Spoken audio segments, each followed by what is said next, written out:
Assalamualaikum warahmatullahi wabarakatuh. Alhamdulillahirabbil alamin. Wassalatu wassalamu ala asrofil anbiya'i wal mursalin Sayyidina wa maulana Muhammadin wa ala alihi wa sahbihi ajmain, amma ba'du. Pertama-tama marilah kita panjatkan puji dan syukur atas kehadirat Allah Subhanahu wa Ta'ala yang telah memberikan nikmat, rahmat dan karunia-Nya, terutama nikmat iman dan nikmat Islam. Tak lupa sholawat serta salam semoga selalu tercurahkan kepada junjungan Nabi Muhammad Sallallahu Alaihi Wasallam yang telah membimbing kita dari kegelapan menuju alam yang terang benderang, yaitu agama Islam. Para pemirsa dan teman-temanku semua, apakah kalian tahu ada berapa nabi dan rasul yang wajib kita ketahui? Betul, nabi dan rasul yang wajib kita ketahui berjumlah 25. Setiap nabi dan rasul diutus oleh Allah untuk menyampaikan risalah dan ajarannya kepada para umatnya. Nabi dan rasul yang ada di dalam Islam pasti akan mengajak suatu kaum yang tersesat atau berjalan di jalan yang salah, akan diberikan dakwah agar kembali ke jalan yang benar yang penuh dengan cahaya. Oleh sebab itu, setiap nabi dan rasul pasti akan ada suatu kaum yang selalu melakukan perbuatan buruk dan tidak terpuji, yang bisa merugikan dirinya sendiri dan orang lain. Kehadiran nabi dan rasul pada masa-masa di mana suatu kaum sering melakukan perbuatan buruk karena Allah sangat cinta kepada manusia. Salah satu dari sekian banyak kisah nabi dan rasul yang penuh dengan pelajaran hidup, kisah adalah kisah Nabi Syuaib alaihissalam.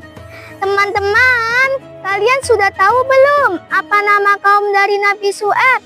Nabi Syuaib diutus oleh Allah untuk menyampaikan wahyu kepada kaum Madian. Nabi Syuaib alaihissalam diutus oleh Allah supaya kaum Madian kembali ke jalan yang benar, yaitu jalan Allah Subhanahu wa Ta'ala. Namun Nabi Syuaib alaihissalam memiliki banyak sekali rintangan ketika ingin berdakwah dan menyampaikan bahwa yang dilakukan oleh kaum Madian adalah perbuatan buruk atau perbuatan tidak terpuji. Di bawah ini akan dijelaskan lebih lanjut tentang kisah Nabi Syuaib alaihissalam dan kaum Madian, serta keteladanannya yang bisa dijadikan sebagai pelajaran hidup. Sifat dan perilaku yang dimiliki kaum Madian tidaklah mencerminkan ajaran agama Allah dan juga jauh dari ajaran-ajaran yang diajarkan Nabi Ibrahim alaihissalam, yaitu Nabi sebelum Nabi Syuaib alaihissalam. Kaum Madian memiliki sifat dan perilaku buruk, keji yang bisa merugikan orang lain, tapi menguntungkan diri sendiri. Setelah melakukan berbagai macam dakwah dan ajakan untuk kembali ke jalan yang benar, tetapi kaum Madian tetapi mereka tetap ingin menjadi orang kafir. Maka Nabi Syuaib berdoa kepada Allah Subhanahu wa Ta'ala agar kaum Madian diberikan azab, dan Allah pun mengabulkan doa itu dengan terlebih dahulu menyuruh Nabi Syuaib beserta orang-orang beriman keluar dari kota itu. Kemudian Allah memberikan cuaca yang sangat panas dan sangat kering yang membuat tumbuhan-tumbuhan mati. Kemudian Allah juga memberikan gempa bumi dan suara halilintar yang membuat kaum Madian yang kafir mati. Semua ini Allah memberikan azab ini seperti datangnya hari kiamat.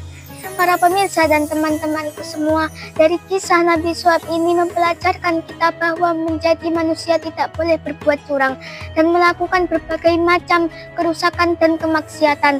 Demikian yang dapat saya sampaikan, kurang lebihnya mohon maaf. Wassalamualaikum warahmatullahi wabarakatuh.